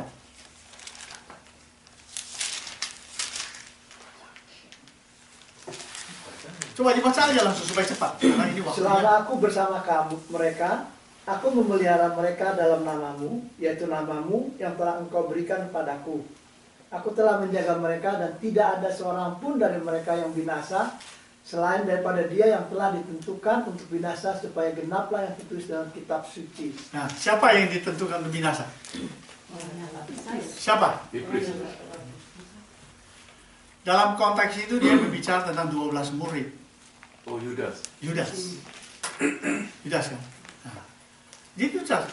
Nah, jadi ya, tetapi ya, ayat firman yang itu mesti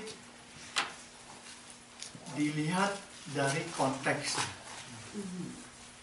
Ya, dari konteksnya. Ada penafsir Alkitab mengatakan bahwa yang ditentukan untuk binasa itu adalah orang-orang yang seperti itu. Itu ya dia yang menyalibkan Yesus kan. Dia yang menyalibkan Yesus. Terus gimana dengan Fir'aun? Ingat kan Fir'aun itu kan? Sudah 10 tulah diturunkan sama dia.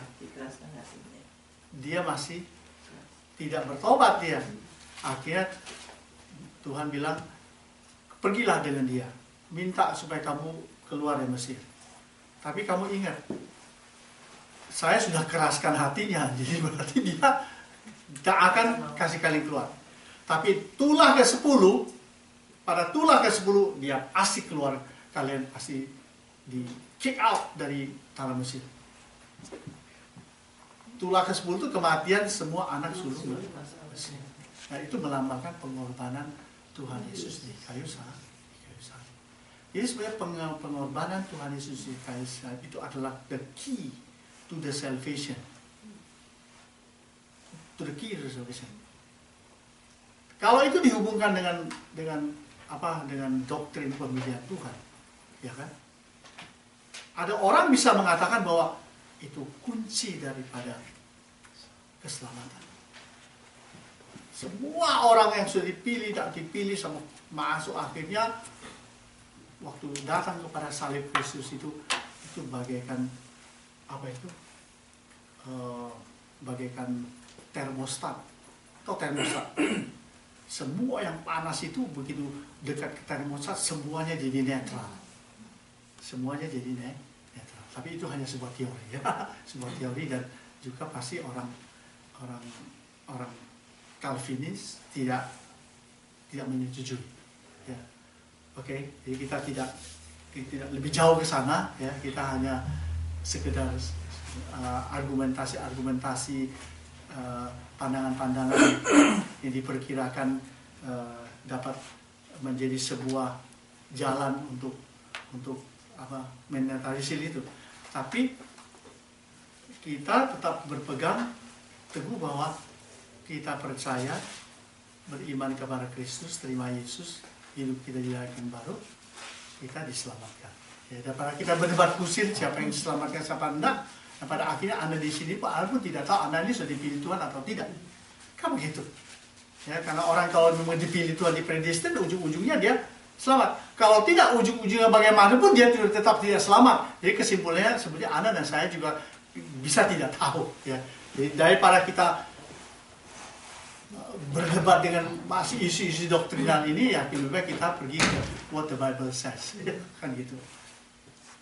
Terus Roma 8, 29, 30, sebab semua orang yang dipilihnya ditentukannya dari semula. Ditentukan dari semula itu ditentukan dari eternity sebetulnya. Ini disebut chosen, predestined, ya, ditentukan. Sebelum orang itu dipilih, Tuhan sudah menentukan dulu. Tuhan menentukan berdasarkan kemahatauannya. Kan Tuhan itu kan bisa lihat ke depan, ke belakang, ya kan? Betul kan? Karena dia adalah Allah yang kekal, there is no boundary. Betul kan? Makanya Tuhan itu selalu mengatakan hari ini. Ya hari ini. Kalau kita ada hari kemarin, hari besok lusa, Tuhan itu hari itu namanya kekekalan. Kekekalan itu nggak ada kalendernya, tidak ada batas, ya kan? Makanya dia bilang di kitab itu, dia bilang, aku sudah ada, aku yang akan ada, ya kan? Jadi dia itu menggunakan ada satu tata bahasa yang menunjukkan strukturnya, itu menunjukkan bahwa dia itu beda dari kita. Dia itu tidak ada awal dan akhir, kita ada awal, kita ada akhir. Ya, jadi orang itu dipilihnya, ditentukannya dari semula. Tujuannya untuk menjadi serupa dengan gambaran anaknya, supaya anaknya itu menjadi yang sulung di antara banyak saudara. Dan mereka itu ditentukan dari semula, mereka itu dipanggil, sesudah dipanggil, dan mereka itu juga dibenarkan. Sudah mereka dibenarkan, mereka itu juga dimuliakan.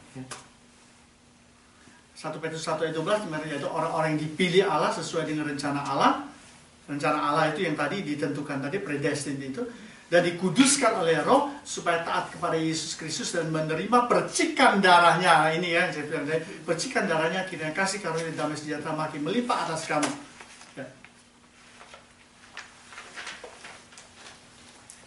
Ya, ini gambarnya tidak di sini ada di sebelah kiri ini sebetulnya di sebelah kiri ini ada satu gambar yang nggak kelihatan. Jadi ini kekekalan di sini, ya, itu yang disebut dipilih dan ditentukan. Baru realisasinya orang itu dipanggil, dibenarkan, dikuduskan, diutuskan, dia utus melayani, kemudian dimuliakan. Jadi dia chosen, predestined dulu, baru di-chosen, kemudian call, justified, sanctified, baru glorified. Nah, jadi call, justified, sanctified, glorified, ya kan? Dimuliakan. Ya. Nah, gambar ini menunjukkan ada nih kuasa-kuasa jahat yang berusaha menarik dia jatuh, kan? Dia di rel itu kan, di rel itu kan, dia berusaha menarik dia jatuh. Waktu dipanggil pun berusaha ada orang yang ditarik jatuh. Dibenarkan juga ada orang yang ditarik jatuh. Dikuduskan ada orang yang ditarik jatuh sama roh jahat. Sampai kalau sudah dimuliakan, sudah dia nggak bisa lagi ditarik jatuh. Ya? Diutus juga masih. Diutus masih bisa. Oh tentu, diutus tentu masih bisa. Ya.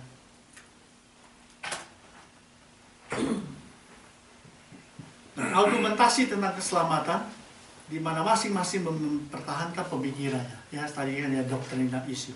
Semua orang mempertahankan dia punya pemikiran, nah, dan disitulah yang saya sebut ada masalah tentang penafsiran. Ya kan, setiap orang itu dari bapak-bapak gereja di abad pertengahan, permulaan abad reformasi, pencerahan, modern sampai ke pasca modern itu, dari satu zaman ke zaman yang lain kan berubah terus. Nah, manusia itu paradigmanya juga dipengaruhi oleh perubahan-perubahan dari zaman ke zaman. Dari perubahan itu mempengaruhi dia bagaimana dia menafsirkan ayat-ayat firman Tuhan. Ya. Perubahan budaya mempengaruhi semua tuh, dan memberikan penekanan masing-masing kepada iman Kristen. Ya. Jadi memang ada ajaran-ajaran yang berasal dari zaman reformasi yang kemudian terus sampai hari ini, ya kan? Di zaman modern ada sampai hari ini. Itu kan dipertahankan dari masa lalu sampai hari ini. Dan juga ada yang mengalami perubahan. Jangan salah, ada yang mengalami perubahan. Ya, saya kasih contoh. Waktu abad pertengahan, itu zaman Katolisisme, ya kan, abad pertengahan, yang dipelopori oleh Agustinus tahun 500. Fahamnya waktu itu adalah ada hubungannya bahwa agama Katolik waktu itu sudah menjadi agama negara. Nah, Agustinus ini juga penekanan kepada kedaulatan Tuhan itu juga waktu itu juga memang begitu, yang kemudian diteruskan oleh orang-orang sesudah dia, ya. Nah, jadi pada waktu itu memang gereja itu banyak menghadapi ajaran-ajaran sesat, apalagi dari permulaan ke pertengahan. Ajaran sesat luar biasa, penganiayaan satu. Jadi waktu Katolik itu menjadi agama negara, ya, maka ditetapkan bahwa di luar gereja tidak ada keselamatan. Itu maksudnya untuk menghadapi ajaran sesat. Jadi, pokoknya kalau di luar gereja Katolik tidak ada keselamatan. Lukas 16 ayat 23. Dia bilang, paksalah orang-orang di jalan masuk rumahku, sebab rumahku harus penuh, harus dipaksa orang kalau mau selamat harus masuk ke rumahku, masuk ke gereja. Nah, itu Katolik abad pertengahan. Kalau abad pasca modern sudah berubah. Kalau dulu di luar gereja tidak ada keselamatan, waktu Konsili Vatikan II tahun 1960, itu paradigma Katolik itu sudah berganti. Karena zaman sudah memasuki zaman pasca modern. Dia bilang bahwa di luar gereja ada keselamatan. Nah, beda kan, sudah berubah kan? Sudah berubah. Dulu di luar gereja tidak ada keselamatan, sekarang di luar gereja ada keselamatan. Bahkan kita bisa menemukan kebenaran Kristus dalam ajaran agama-agama lain. Itu yang disebut Kristus kosmologi. Di dalam Hindu kita bisa ketemukan kebenaran Kristus. Buddha bisa ketemukan kebenaran Kristus. Agama-agama suku di dalamnya bisa diketemukan kebenaran Kristus. Akhirnya, nah itu sebabnya itu iman Kristen di pasca modern yang sudah dipengaruhi oleh perubahan-perubahan lingkungan. Orang-orang tidak bisa mengatakan, kamu salah ya, aku benar, ya.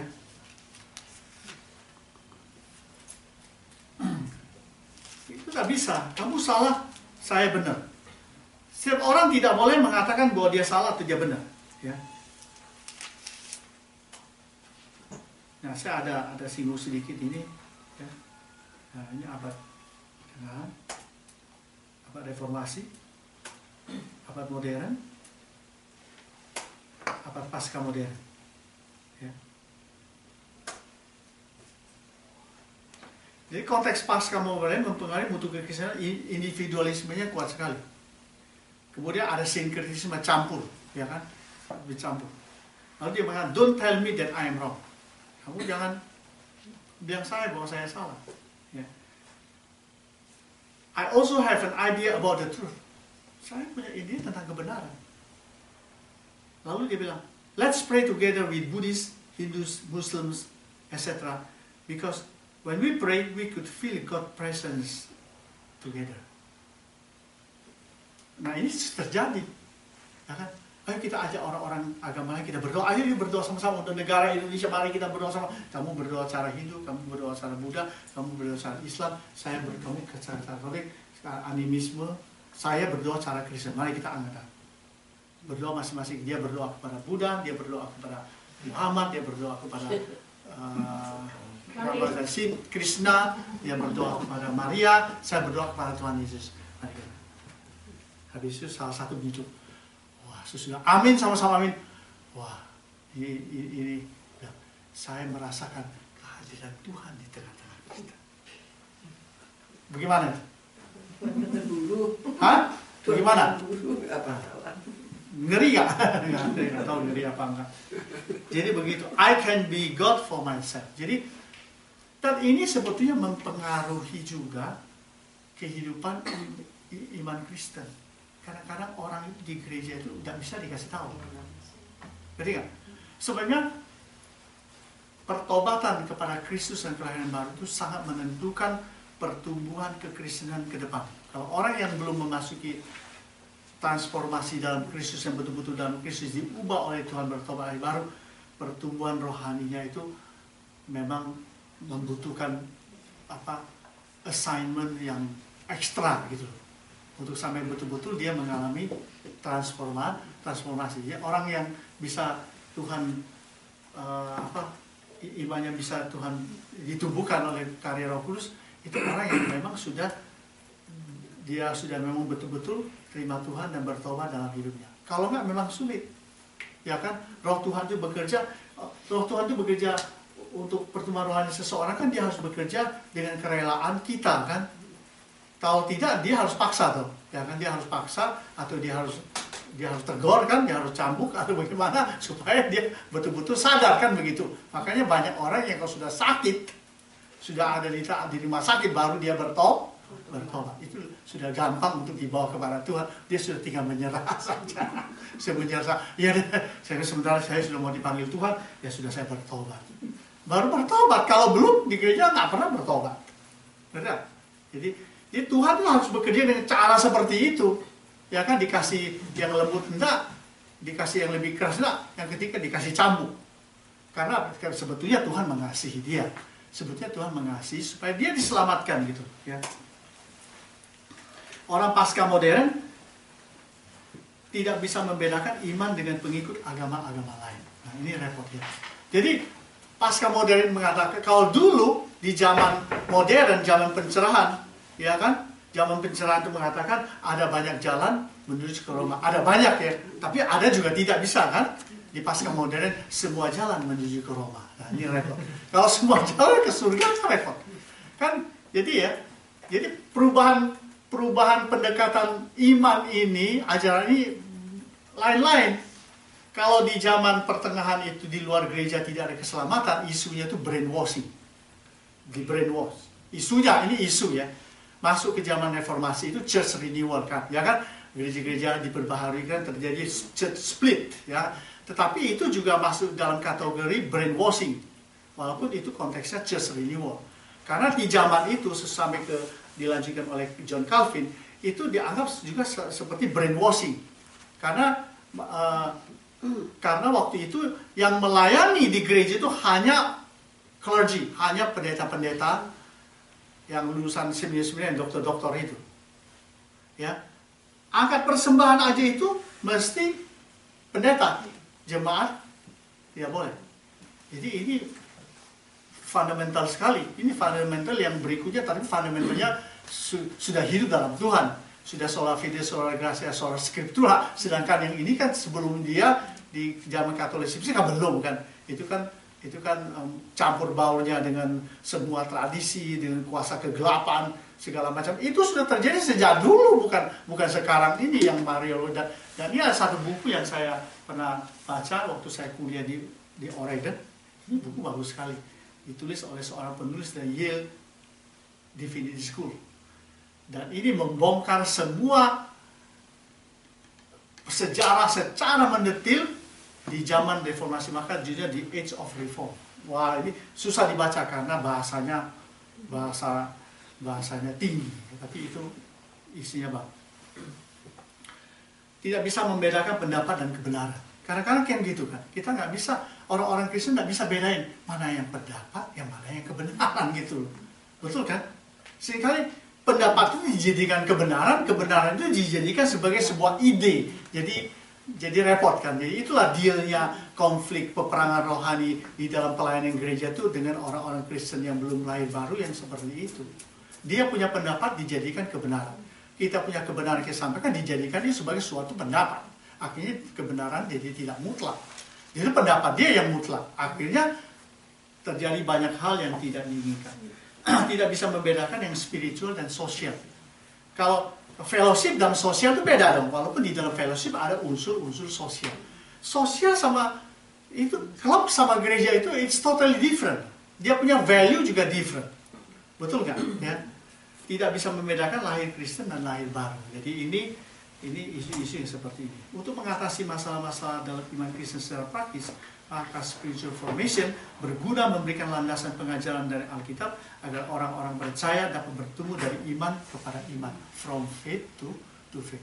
Nah sekarang bertumbuh dari iman, toh ya, bukan bertumbuh dari yang lain. Ini bertumbuh dari from faith, dari iman yang menyelamatkan, iman yang di dalam ada pertobatan dan kelahiran baru from faith to faith. Ya. Kalau imannya bukan iman menyelamatkan dan dalam hidup orang itu tidak ada landasan pertobatan dan lahir baru, tidak bisa from faith to faith. Jadi ini tetap harus dibongkar lagi. Dia punya apa? Mesin rohani mesti dibongkar supaya dia bisa menjadi baru bisa ke sana. Sampai di sini ada pertanyaan sebelum kita lanjutkan. Ya. Ya, persilakan. Ada pertanyaan? Ini ada. Mengerti nggak Bapak Ibu Saudara? Apakah ini terlalu gampang? Nah, itu pertanyaan saya. Ya kan, saya kan sedang mengukur-ukur nih. Ini too elementary atau sudah advanced? Saya ada pertanyaan Ya. Jadi berarti kalau seseorang itu dia ke gereja, terima Tuhan, kemudian dibaptis. Sebetulnya waktu dia dibaptis, dia terima Tuhan itu, menurut pikiran saya, mungkin saya bisa salah ya, seharusnya begitu sebelum dia mau dibaptis kan dia sudah punya iman untuk percaya kepada Tuhan. Makanya dia mau dibaptis. Yes. Dan setelah dia dibaptis, seharusnya dia menerima Roh Kudus. Oke, Iya nggak? teruskan dulu, saya belum jawab. Menerima Roh Kudus. Seharusnya setelah dia dibaptis itu, kita juga nggak bisa seperti kayak saya dibaptis, terima Roh Kudus, tapi itu masalah rohaninya itu harus tetap di-maintain ya. Nah itu sebetulnya kalau memang benar-benar kita sudah bertobat, terima Tuhan, dibaptis, percaya semua, seharusnya itu kita ada kerinduan untuk berdoa dan membaca Alkitab. Tapi kalau seandainya saya tidak punya ada kemauan untuk berdoa atau baca Alkitab, apakah itu saya bisa diselamatkan dengan iman seperti itu? Ya, itu berarti kita harus kembali ke sini. Ya. Jadi gini, ini Markus 16 dengan Kisah Para Rasul 1 itu kalau digabung jadi begini. Kalau Markus 16 itu bilang begini, barang siapa yang percaya, bertobat, dibaptis, selamat. Ya. Siapa yang percaya dan dibaptis akan diselamatkan. Tetapi siapa yang tidak percaya akan dihukum. Nah, di Kisah Para Rasul 1 itu dia Petrus bilang, bertobatlah, berilah dirimu dibaptis dalam nama Tuhan Yesus, maka engkau akan menerima pengampunan dosa. Kan di sini dia ada ngomong tentang bertobat kan. Sedangkan di sini dia hanya langsung siapa yang percaya dibaptis akan diselamatkan. Tapi siapa yang tidak percaya akan dihukum. Ya, jadi gini. Jadi kalau yang tidak percaya langsung dia bilang dihukum. Tapi kalau siapa yang percaya pasti mau dibaptiskan. Kalau yang percaya kan pasti mau dibaptis, diselamatkan. Kalau yang tidak percaya, dia tidak ngomong baptisan air lagi, langsung dia bilang dihukum.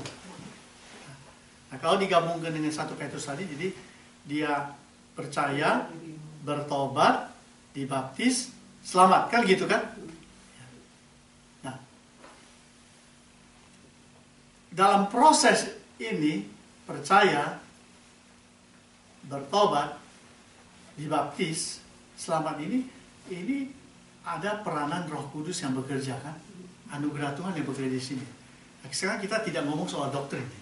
Karena saya ngomong menurut 2 ayat ini. Kalau kalian mau percaya tentang doktrin, nah ini kita nggak bisa bahas, ya kan? Berarti nggak? Jadi proses ini itu melibatkan semua karya Roh Kudus. Percaya, mesti roh Tuhan yang membawa orang itu percaya. Ya, baru bertobat, baru dia menyerah semua dosanya kan? Semua dosa dia serahkan, itu pasti ada peranan Roh Kudus. Ya kan? Baru dia baptis, baru selamat. Nah, kalau tidak melalui proses ini, umpamanya hanya percaya saja, dibaptis, bagaimana? Tidak ada pertobatan, maka dia punya baptisan kurang berarti. Sebabnya sesudah dibaptis, saya percaya dibaptis, tahun kemudian masuk penjara, gitu kan? Ngerti nggak? Masuk penjara, umpamanya dia melakukan kejahatan yang sama. Dulu biasa mencuri lagi. Jadi pertobatan ini penting sekali. Orang itu kalau dia bukan dia percaya aja langsung, percaya nggak? Percaya Yesus, percaya baptis ya, yo, gawat itu. Makanya perlunya ada pembinaan katekisasi supaya dia bisa tahu persis bahwa dia ini betul-betul sudah bertobat, mau tinggalkan dosa-dosanya, lalu kemudian dibaptis. Nah, di situ kan ada proses pekerjaan Roh Kudus untuk melahirkan dia kembali. Proses regeneration. Regeneration itu nggak bisa terjadi kalau nggak ada percaya, kalau nggak ada pertobatan. Betul nggak? Mobil itu jalannya sudah salah. Dia tahu saya sudah salah. Lalu distopi polisi, salah itu, harus make a U-turn. Bagaimana dia bisa kembali ke jalan yang benar kalau dia nggak mau mengambil tindakan, dia merasa salah, lalu dia berhenti, lalu dia banting setir pergi ke tempat yang benar. Sama dengan begini, percaya harus bertobat, harus sadar nih bahwa saya sudah salah jalannya, saya sudah di-stopin oleh Tuhan, polisinya itu Tuhan yang menyetopin saya harus berbalik, baru saya jalannya bagus, dibaptis, dan keselamatannya baru mantap. Nah, kalau tidak ada pertobatan, dia percaya, dibaptis. Nah, sekarang orang yang percaya, mengaku dan melayani, selamat jiwanya. Oke, selamat jiwanya. Tetapi nanti karakternya, sesudah dia dibaptis, dia kembali ke hidup lama lagi kan? Karena tidak ada pertobatan, maka keselamatannya itu sudah tidak ada arti. Kita ngomong keselamatannya hilang. Betul, karena oke, Tuhan begini, saya bikin sebuah cerita bahwa Tuhan itu konsekuen. Betul kan? Karena ada ayat firman Tuhan mengatakan yang percaya kepadamu tidak akan binasa melainkan beroleh hidup. Yohanes 3:16. Saya kan percayakan Tuhan. Saya kan selamat dong. Oke. Kan oke kan? Oke, konsekuensi. Tetapi sewaktu kehidupan masuk dalam kehidupan kekristenan itu, dia tidak hidup memuliakan Tuhan, kembali ke dosa-dosa lama, akhirnya hilang juga selamatnya. Kalau kita mau membela diri, orang itu mau membela diri, ya. Jadi hal seperti ini, seperti gambar ini masih bisa ditarik turun. Nah, bagaimana kalau orang itu harusnya dia harus berdoa dan baca firman Tuhan, ya kan? Kenapa kok dia tidak? Apa dia malas atau dia belum bertobat? Nah, itu kalau kita ngukur begitu, itu menjudge namanya. Jadi lebih baik kita masuk kepada prinsip rohaninya, prinsip rohani sebagai ukuran. Betul nggak? Barang siapa, Yesus bilang, barang siapa mau mengikut aku, dia harus menyangkal diri dan memikul salibnya tiap-tiap hari. Ya kan? Apa itu memikul salib? Memikul salib adalah, itu sebutnya memikul beban yang sudah ditanggung, memikul beban yang sudah ditanggung oleh Tuhan. kita menanggung beban. Sebenarnya beban ini sudah ditanggung oleh Tuhan. Memang beban, tapi beban ini sudah ditanggung, itu namanya salib. Jadi termasuk berdoa, menyangkal diri, baca firman Tuhan. Betul. Jadi hidup kekristenan itu juga merupakan sebuah pembentukan rohani. Pembentukan rohani. Sudah percaya, bertobat, dibaptis, selamat. Belum selesai ini kan, belum selesai toh. Harus dikerjakan di maintenance. Nah, ini berikutnya. Di sini yang disebut masuk ke dalam proses sanctification. Jadi dipilih, dijustify, ya kan? Diselamatkan, jangan lupa disanctified. Yang ini yang paling orang tidak suka waktu disanctified kan? Sanctified itu pembersihan kan? Masih ada pembersihan di ulama. Sudah sanctified, dipakai kan? Diutus pelayanan, baru glorified waktu meninggal glorified. Jadi proses sanctification inilah yang kebanyakan orang Kristen itu ini mandeknya di sana. Karena itu proses pembentukan ilahi.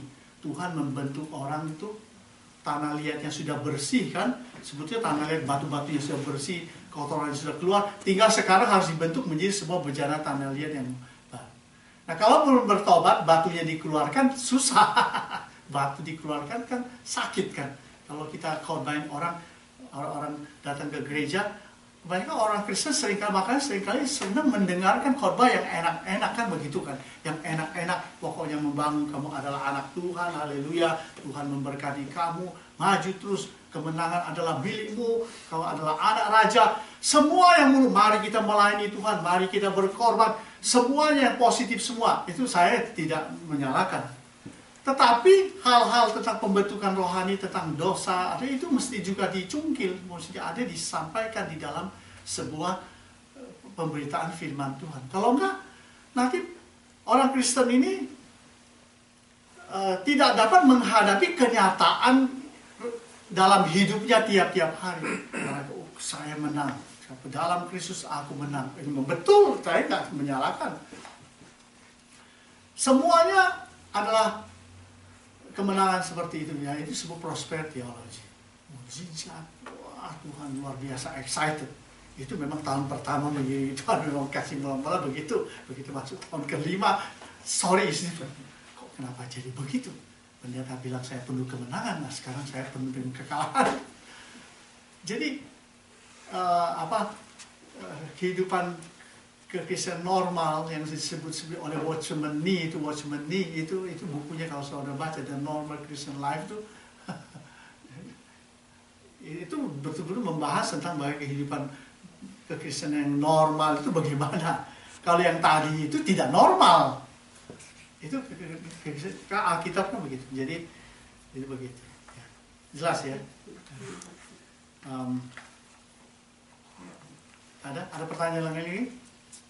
Calvinism dengan reform itu sama bedanya. Kenapa? Reform dengan Calvinism. Sebetulnya reform Calvinis itu basic landasannya di reform. Nah, itu kan yang meneruskan ajaran Luther kan John Calvin, ya kan? Nah, John Calvin ini seorang ahli hukum. Jadi dia kemudian terlalu overemphasize tentang kedaulatan Allah itu, yang kemudian akhirnya melahirkan ajaran Calvinis.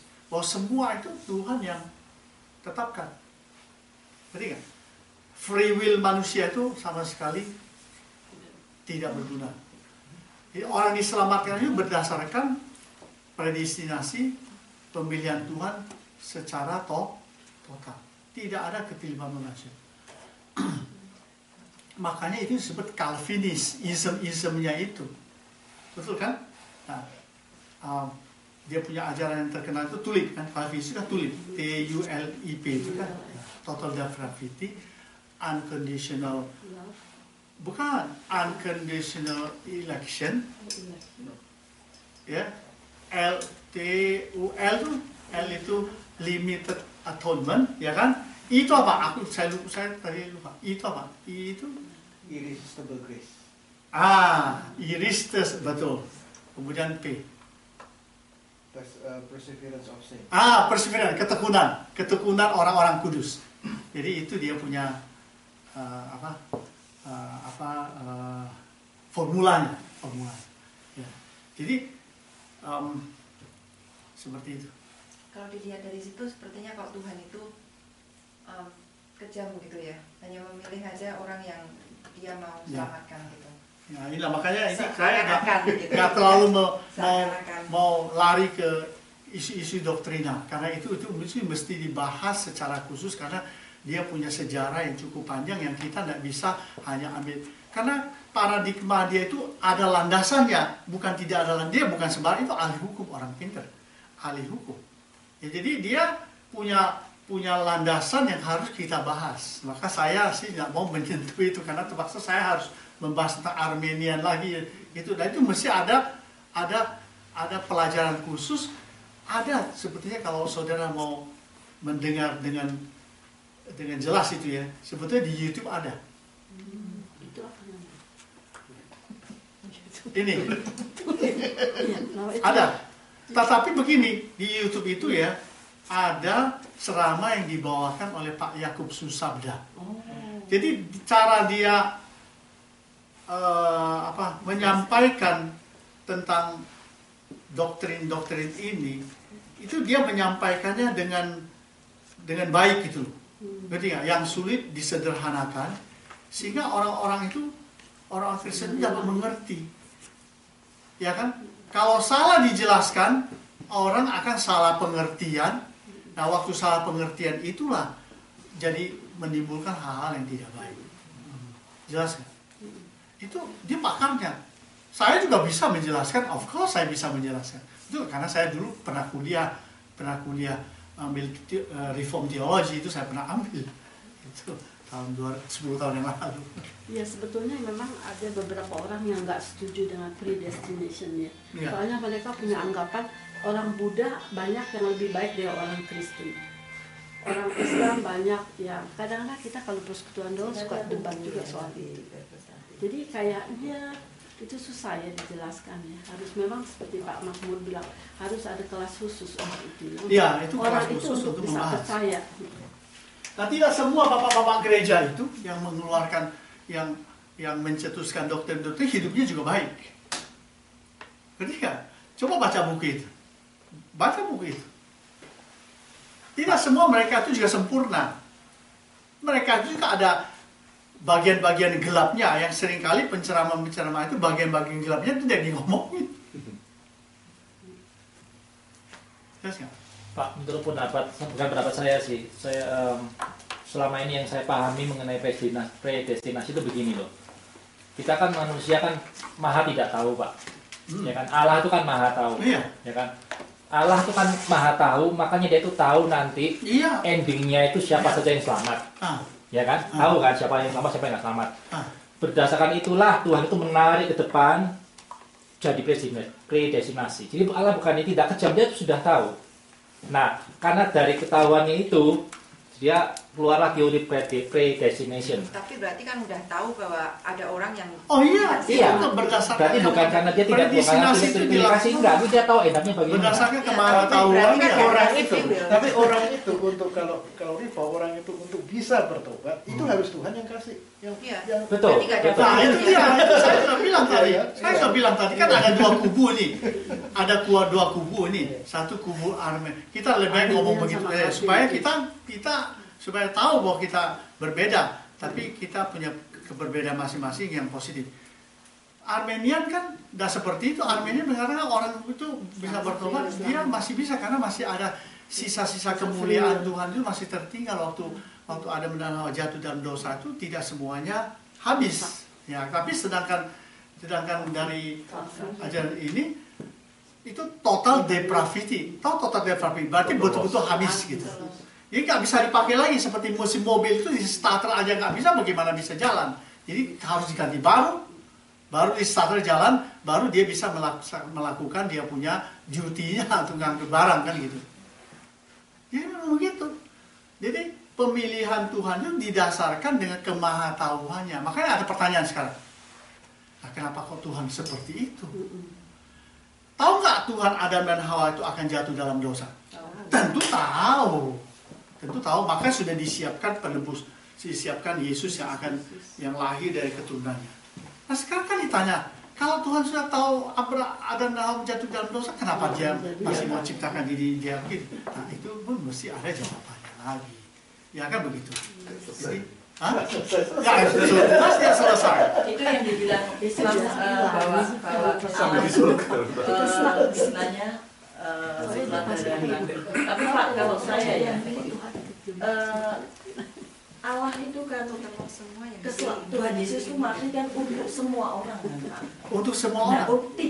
Tidak dipilih siapa-siapa kan. Ya. Jadi saya kira Allah itu memberikan keselamatan kepada semuanya. Ya, Tapi Allah itu memang Allah yang maha baik dan dia maha tahu, maha segala-galanya, sehingga dia bisa ngerti orang yang dikasih keselamatan, dia nolak sendiri gitu Pak. Manusia sendiri nggak mau, sehingga dia nggak selamat gitu. Makanya Allah bisa memilih ini si A, si B, si C yang selamat, karena Allah tahu bahwa orang itu akan bertobat gitu. Tahu itu. Jadi Allah tidak memaksakan kehendaknya sebagaimana dengan iblis. Iblis itu kalau kita ngikut iblis maksain dong, aku ambil untungnya terakhir gitu istilahnya. Lu harus menurut saya, tak kasih uang, lu harus menurut saya. Tapi kalau Allah kan tidak, tak kasih kamu berkata kasih ini, ada chance, masih ada chance. Tapi memang selama anugerah dari dia, nggak mungkin kita bisa milih. Tapi memang orang ini ditentukan, sudah ditentukan dari awal, karena Allah tahu bahwa orang ini akan bertobat dan orang ini nggak bertobat. Apakah nggak gitu Pak? Allah menentukan sih. Bukan, sebenarnya Allah itu tidak menentukan. Allah sudah tahu bahwa dia itu sudah tahu bahwa dia ini bertobat atau tidak, ya kan?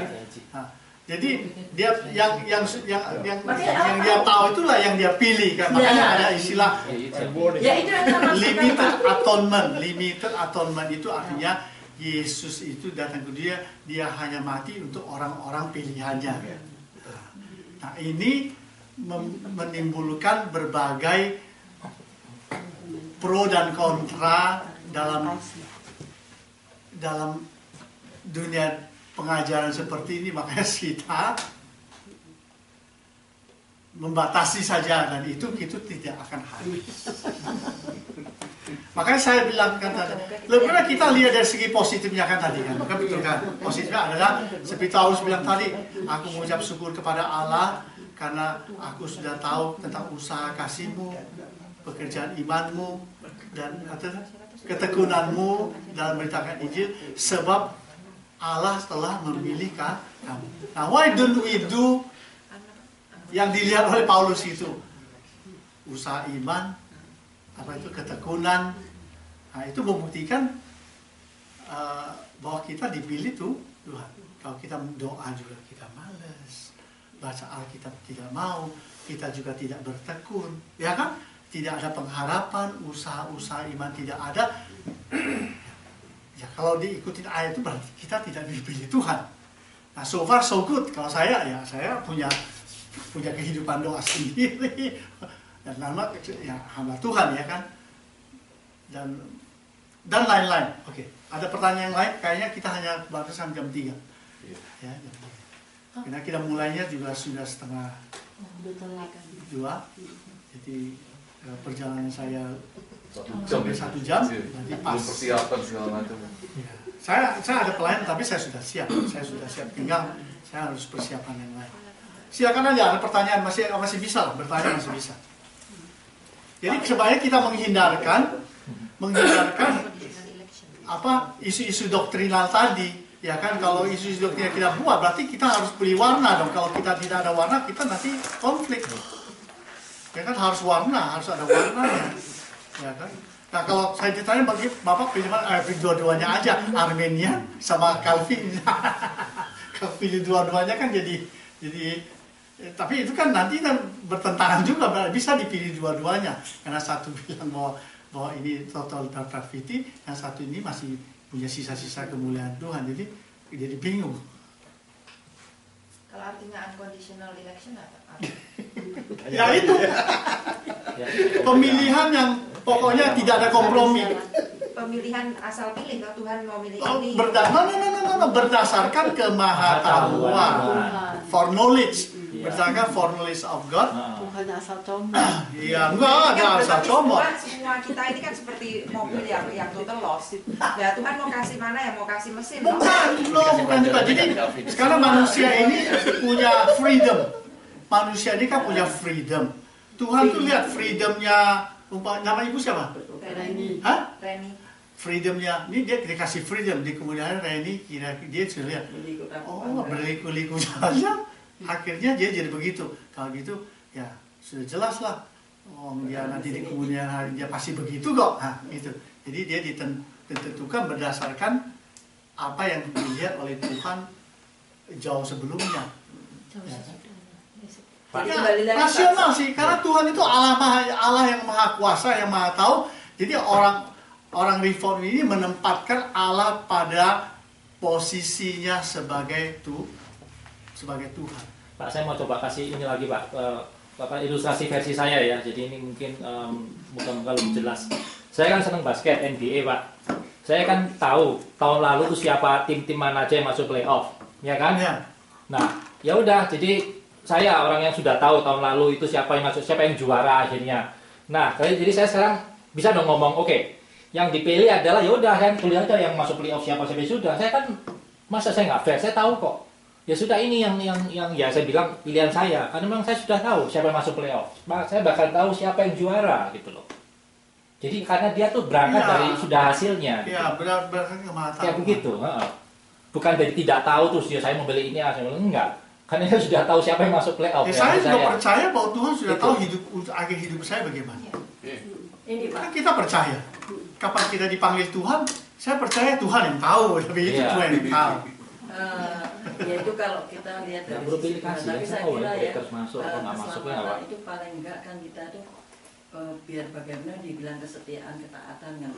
Jadi hubungan kita dengan Tuhan kan. Kita nggak bisa melihat ngejudge orang ini, oh ini nggak senang belajar kita atau apa. Padahal kan Tuhan melihat apa yang kita lakukan kan, cara tersembunyi kan. Itu yang iyalah itu makanya kan kita percaya bertobat itu otomatis kan kita nggak akan mungkin melakukan hal-hal yang memang ya mungkin manusia lihat apa istilahnya ini orang kok gini-gini padahal di balik itu dia hubungan dengan Tuhan tuh baik atau dan sebagainya itu kan yang membawa dia kepada keselamatan juga kan untuk mengikuti iman yang dia punya iman yang mengikuti apa yang Tuhan mau kan. Yalah, jadi daripada kita melihat siapa orang yang dipilih Tuhan atau tidak, lebih baik kita melihat bagaimana dinamika kehidupan kekristenan dia. Kan itu lebih positif. Ya kan ini lebih positif. Ya. Sebab kadang kita bingung loh Pak, melihat orang ya begitu rajin, begitu ini, tapi ternyata kok di balik itu bisa melakukan hal yang memalukan itu apa enggak aneh itu loh Pak. Wah ini misterinya banyak harus diikuti kita. Kalau enggak di situ diutus sama aja ya Pak orang ya. Sini Pak sama aja satu orang. Dia orang kaya. Kekayaan dia dari hal yang jahat tapi dia nggak ngomong. Orangnya nggak bisa lihat. Ada yang orang yang benar-benar dia tuh kalau ngomong baru tahu kan dia jahat. Tapi kalau nggak ngomong kan nggak tahu. Nah itu kan sebenarnya kan Tuhan tahu dia itu nggak benar kan. Ya kan Pak. Jadi nggak bisa ini. Kita makanya jangan judge orang. Makanya nggak ngejudge dalam arti kata hubungan kita dengan Tuhan kalau kita memang benar-benar percaya bertobat nggak akan mungkin melakukan hal-hal yang membawa kita pada jurang kehancuran. Itulah pandangan dinamika. Itu ada dinamika iman orang Kristen, ya kan? Jadi itu.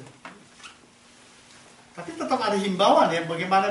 Jadi makanya memang kita hidup sebagai orang Kristen itu kita bukan kayak robot diatur, ya kan? Maka Paulus kan tadi bilang, ini kan dari sini, hendaklah hidupmu berpadan dengan Injil Kristus. Berarti ini ada sebuah himbauan kan? Bukan berarti sudahlah, kamu sudah ditentukan dipilih, pokoknya selamat. Everything is okay. Nah, Paulus masih tetap memberikan bimbingan. Jadi Tuhan masih pakai juga orang-orang untuk mengarahkan anak-anaknya kepada jalan yang dikehendaki, Ada ibadah, ada firman Tuhan, ada pembinaan. Jadi semuanya berjalan bersama-sama gitu. Oke, itu aja dulu, kita tutup, nanti kita lanjutkan lagi. Tuhan, terima kasih untuk pertemuan kami. Banyak hal yang kami tidak mengerti tentang iman, tapi kami mohon supaya Roh Kudus bekerja, mengajari kami dari hari ke hari melalui suara-Mu, pengalaman hidup kami bersama Tuhan, sehingga kami boleh menjadi dewasa dan dapat kami mengenal Tuhan. Kami bersyukur bahwa kami percaya bahwa Tuhan sudah memilih kami sebelum dunia diciptakan. Itu sebabnya kami ada di sini. Juga semua saudara kami yang Tuhan sudah panggil dan sudah Tuhan pilih diselamatkan, mereka boleh tetap setia. Mereka selalu setia dan mengabdi dan mengasihi Engkau. Dalam nama Yesus